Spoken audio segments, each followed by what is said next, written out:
নমস্কার বন্ধুরা, শুভ্র সুভাষের দ্বিতীয় দিনের ব্লগে আপনাদের সকলকে স্বাগত। কালকেই আমি ভিডিওটা পোস্ট করব করে রেখেছিলাম, কিন্তু কালকে কোনোভাবেই করা হয়ে ওঠেনি, কারণ আমার ছানাটিও তো ছোট, আর এদিকে এখানে বাইরে একা থাকি, তো সব কাজ সামলে হয়নি। এখানে সকালে উঠে আমার ছানাটি একটু ড্রাই ফ্রুট খেয়ে বাবাকে ছাড়তে বেরিয়েছে। বাবাকে ছাড়তে গিয়ে দেখুন কান্না শুরু করে দিয়েছে। বাবা চলে গেলে খুব কষ্ট হয় ওর, তো কান্না হচ্ছে। বাবা দেখাচ্ছে যে কাল রাত্রে পাহাড়ের ওইদিকে গেছিলাম আমরা, তো তো ওর কিছুই মনে নেই, তো তাকিয়ে আছে বাবার দিকে। কান্না শুরু করবে একটু পরে, কিন্তু কান্নার আওয়াজটা যেহেতু মিউট করা, আপনারা শুনতে পাবেন না। এখানে দুপুরের খাবার রেডি করে রেখেছি, সে নিজেই খাওয়া শুরু করেছে আর বলছে ভালো হয়েছে ভালো হয়েছে। দুপুরে ডাল, ভাত, টমেটো আলু ভাজা আর শসা, একটু পেঁয়াজটা আমার লাগে, তাই জন্য আমি সবসময় নিই। সে খাচ্ছে, টেস্ট করে বলছে ভালো হয়েছে।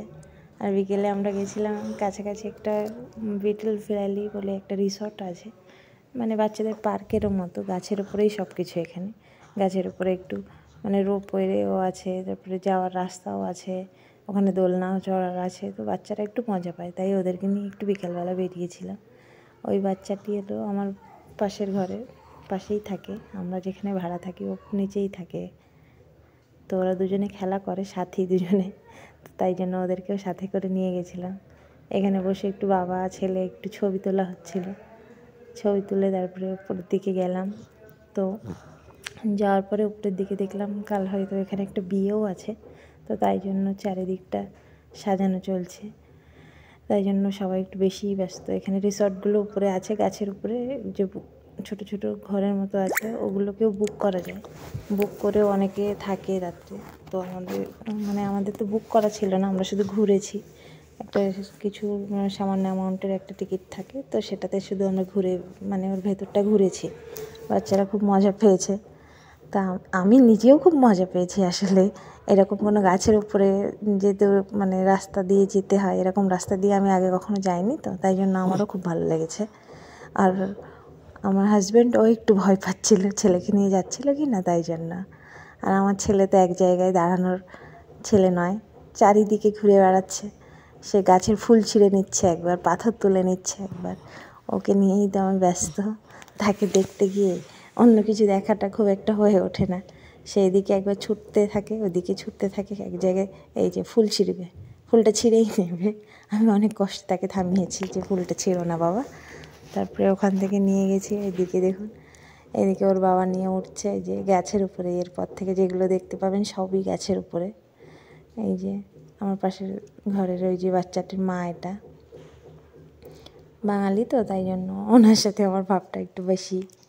অন্যরাও আছে, কিন্তু ওনারা সবাই বাঙালি নয়, বাংলা জানে, কিন্তু ইনি পুরোপুরি বাঙালি, আলিপুরদুয়ারে বাড়ি, তো এনার সাথে একটু বেশিই কথা হয়। এই যে চারিদিকটা দেখানো হচ্ছে, যে চারিদিকে যেগুলো আছে সেগুলো ওরা আগেও এসছে, তো ওরাই নিয়ে এসছে আমাদেরকে। ওরা বলছে এদিকে এটা আছে, ওদিকে ওটা আছে, সেটা বলছিল। এই যে রাস্তাটা দিয়ে যেতে এই সময় তবুও ভয় লাগেনি, এরপরে যে রাস্তাটা আসবে দেখাবো ওই সময়টা খুব ভয় পেয়েছে, আমি তো ভয় পেয়েছি। আমার ছেলে নিজেই হেঁটে হেঁটে যাবে, ওর বাবা বলছে না কোলে ওঠো, সে কোলে উঠতেই চায় না কোনোভাবেই, তবু বাবা জোর করে কোলে নিয়ে যাচ্ছে তাকে। সে কোথাও বসবে না, দাঁড়াবে না, যেখানে যাবে একা একা যাবে, ছুটবে, এটাই তার কাজ। আসলে এই বয়সের বাচ্চার এটাই কাজ, যদিও তারা কারোর বাধা মানতে চায় না। সামনে দেখতে থাকুন, চারিদিকটা আমার ফোনে হয়তো অত ভালোভাবে বোঝাও যাচ্ছে না, কিন্তু চেষ্টা করেছি ছবিগুলো ভিডিওটা করার, যতটা পেরেছি করেছি।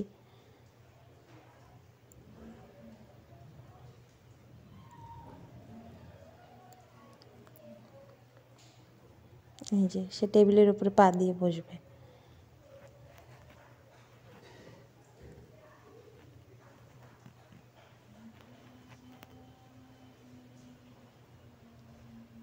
এই যে এখানে উপরে বাথরুমও করা আছে, তো সেটা যদি কেউ ইউজ করতে চায় তার জন্য। এই যে এই রাস্তাটা দিয়ে ওই গাছটার ওখান থেকে যেতে হয়, কিন্তু এই রাস্তাটা এখন বন্ধ আছে, এখানে দড়ি দিয়ে বাঁধা ছিল, যাওয়া বারণ ছিল। এখন ওইটা হয়তো খারাপ আছে, মেনটেনেন্স নেই অনেক দিন ধরে, তাই জন্য। ওই যে ওই দিকে দেখা যাচ্ছে, ওখান থেকে গিয়ে ওই দিক দিয়ে নামতে হবে। তো আমরা ওই দিকে যেতে পারলাম না, কারণ কি রাস্তাটা বন্ধ। আমরা বেরিয়েছি এখানকার এই যে পাশের রাস্তা যেটা আর একটা ছিল, সেটা দিয়েই নেমে গেছি আমরা। এই যে এখান থেকে নেমে যাব। পাশে পুলটা আছে, পুলের জলটা খারাপ হয়ে গেছে, হয়তো অনেক দিন ধরে ইউজ করেনি এরা, তো পরিষ্কারও করানো হয়নি হয়তো, সেই জন্যই নোংরা হয়ে আছে, সবুজ হয়ে গেছে জলটা একদম।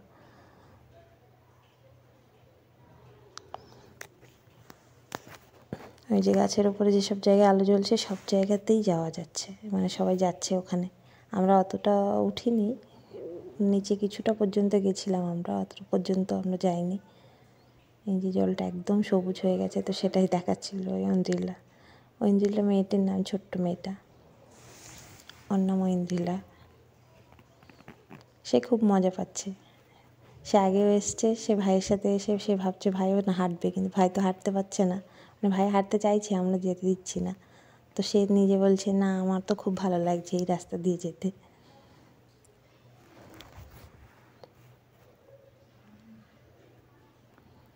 যে এখান থেকে আবার একটু দুটো ভিডিও মানে ফটো তোলা হলো বাবা ছেলের।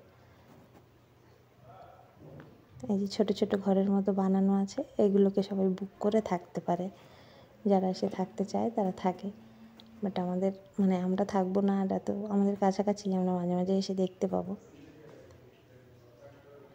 এই যে এখানে একটা বিয়ে আছে হয়তো কালকে, সেটারই আয়োজন চলছে।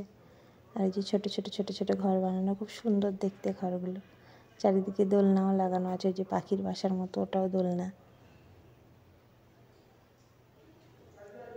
এই যে এখানে স্টেজটা তৈরি হচ্ছে, এখানে বাচ্চাদের ছোট একটা টয় ট্রেন রাখা আছে, টয় ট্রেনটাতে চড়বে এখন বাবা ছেলে। সামনে একজন ড্রাইভার বসে আছে। টয় ট্রেনটা আপাতত চলছে না, এটাও এখন বন্ধ আছে। এই যে ড্রাইভার চালাচ্ছে সামনে বসে। এই যে দোলনাগুলো খুব সুন্দর করে আবার লাইটিং করে দিয়েছে, দেখতে সুন্দর লাগছে তার জন্য বেশি করে। যে এখন বাবা ছেলের চালানো চলছে টয় ট্রেনটা। চালানো কে কাকে শেখাচ্ছে বুঝতে পারছি না, বাবা ছেলেকে নাকি ছেলে বাবাকে, কেউ একজন শেখাচ্ছে।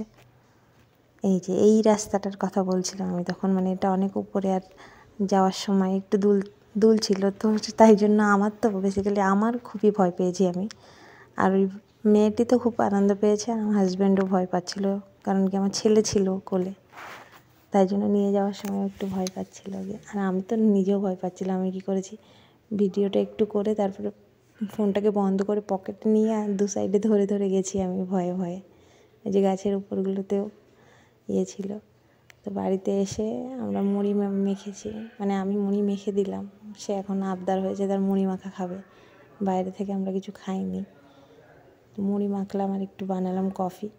আমার মতো কে কে আছো বলবে যে এরকম অড কম্বিনেশনে কফি খাও। আমি বাড়ির থেকে এনেছি ছোলা গুড়, সেটা দিয়ে কফি বানাচ্ছি। এটা খাঁটি ছোলা গুড়, কারণ কি এটা আমার নিজের দাদুই বানিয়েছে, তো একদম খাঁটি সেটা বলতে পারি। আর এরকম অড কম্বিনেশনে হয়তো কেউ খায় না, আমি খাই, আমার খুব ভালো লাগে। কফি বানিয়ে দিলাম ওকে, আর কফি আর মুড়ি মাখা খেলাম দুজনে সন্ধেবেলা। আর রাত্রেবেলা আমি কিছু বানাইনি, সে দেখি রাত্রেবেলা নিজের থেকে গিয়ে রান্নাঘরের অবস্থা আমার খারাপ করে বানিয়েছে কি, ভাতটাকে ভেজেছে ডিমের সাথে আলু দিয়ে। তো এটা নিয়ে শেষ আজকে ব্লগটা। কালকে আবার দেখা হবে নতুন ব্লগে। নমস্কার, সবাই ভালো থাকবেন।